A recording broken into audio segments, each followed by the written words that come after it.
اپنے اپنے مسائل بھی بتا رہے تھے اور ساتھ ساتھ اپنا غم بھی بتا رہے تھے کہ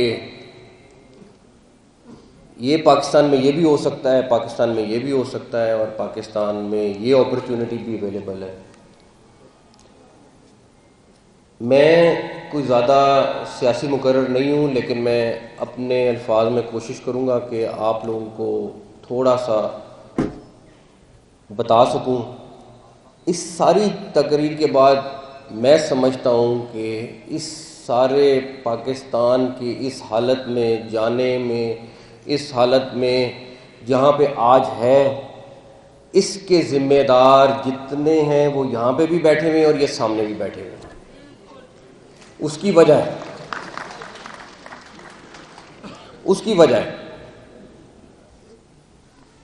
بھائی، ایک چیز جو 70 سال 80 سال سے نہیں چل رہی، میں 3.5 سال ہو گئے اس سیاست والے وانوں میں انٹر ہوئے ہو سکتا ہے کہ اس بات پہ تنقید ہو یا لوگ کوئی چیز کہیں، لیکن میں نے آپ کو کہا کہ میرا دل ہے کہ آج میں سیاسی تقریر کروں۔ میں آپ کو صرف یہ بتا سکتا ہوں کہ آپ 10 سال بعد بھی یہیں بیٹھے ہوں گے اور اسی طرح تقریر کر رہے ہوں گے اور اسی طرح اپنے مسئلے بیان کر رہے ہوں گے۔ اس نے ایسے کا ایسا رہنا ہے، کیونکہ یہ سسٹم جس کے اندر ہم رہ رہے ہیں یہ کولیپس کر چکا ہے۔ آپ مانے نہ مانے، آپ ایک چیز جو 70 سال سے گھسیٹ رہے ہیں، میں آج بھی کہوں گا جمہوریت ہم سب چاہتے ہیں اور میں اس کا سب سے بڑا سپورٹر ہوں اور رہوں گا، لیکن جمہوریت کے اندر بھی تو 3 4 5 قسم کے نظام ہیں، خالی ایک نظام تو موجود نہیں ہے۔ لیکن ہم کہتے ہیں نہیں، جو مرضی ہو جائے، جس طرح کا مرضی ہو جائے، ہم نے اسی کو گھسیٹنا ہے، اسی کو چلانا ہے، چاہے ہم 14 بلین کی باہر سے ایگریکلچر کی پروڈکٹس لے آئیں، چاہے ہم اپنا ایگریکلچر ملک ہوتے ہوئے بھی گندم باہر سے لے آئیں، چاہے جو مرضی آپ کہہ لیں، ہر ایک نے اپنی اپنی چیزیں بتائیں۔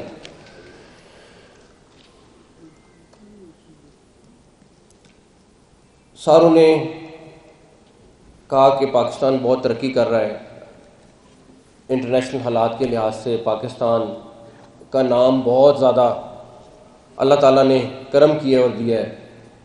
وہ شخص جو 20 گھنٹے جاگ کے پاکستان کے لیے وہ نام لے کے آتے ہیں، میں ان کو بھی آج کہوں گا کہ یہ فائر فائٹنگ صرف فائر فائٹنگ ہے۔ جب تک آپ اس ملک کی بیسک چیز کو جمہوریت کی روح میں رہ کے ٹھیک نہیں کریں گے، یہ اسی طرح رہے گا۔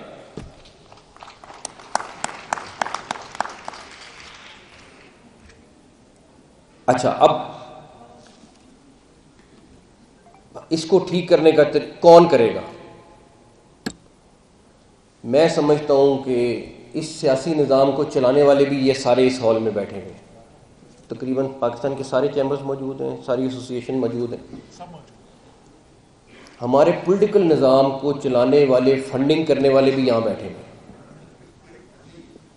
کوئی 50 کروڑ کی فنڈنگ دیتا ہے الیکشن سے پہلے، کوئی 10 کروڑ کی دیتا ہے، کوئی 5 کروڑ کی دیتا ہے، لیکن یہ سارے لوگ بیٹھے ہوئے ہیں، یہ کسی نہ کسی طریقے سے اس سیاسی نظام کو چلا رہے ہیں۔ کوئی کسی مجبوری پہ دیتا ہے، کوئی کسی مجبوری میں دیتا ہے، کوئی کسی مجبوری میں دیتا ہے۔ جس دن آپ لوگوں نے فیصلہ کر لیا کہ ہم نے اس نظام کو ٹھیک کرنا ہے، یہ نظام ٹھیک ہو جائے گا۔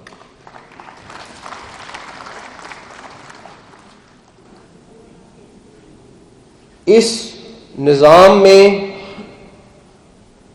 ہر چیز بری نہیں ہے، لیکن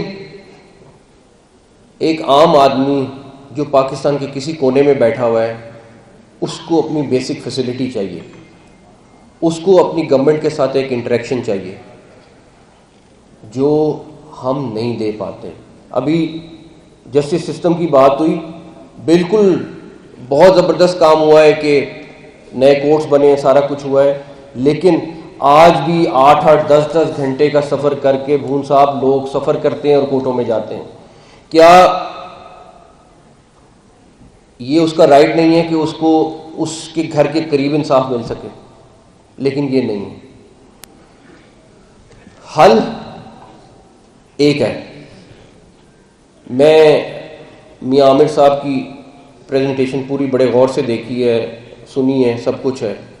میں نہیں کہتا کہ اس کو کس طرح لے کے جائیں، کس طریقے سے لے کے جائیں، لیکن آپ کو ایڈمنسٹریٹو یونٹس، صوبے، اس کو جو مرضی نام دے دیں، اس کو لے کے جانا پڑے گا عوام کی سطح پر.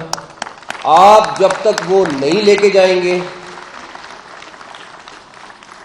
آپ جب تک آپ کے سارے چیمبرز یہاں بیٹھے ہوئے ہیں، جتنے دھکے آپ لوگ کھا رہے ہیں اپنی چھوٹی چھوٹی چیز کے لیے، یہ آپ کو اپنے علاقے میں اویلیبل ہونے چاہیے. آپ نے کہا کہ ہماری اتنی زبردست تنویر صاحب انڈسٹری موجود ہے کہ جو بلینز آف ڈالرز کی ایکسپورٹ کر سکتی ہے، ان کو کیوں نہیں آج تک کر پا رہے؟ کوئی تو وجہ ہے نا کہ نہیں کر پا رہے.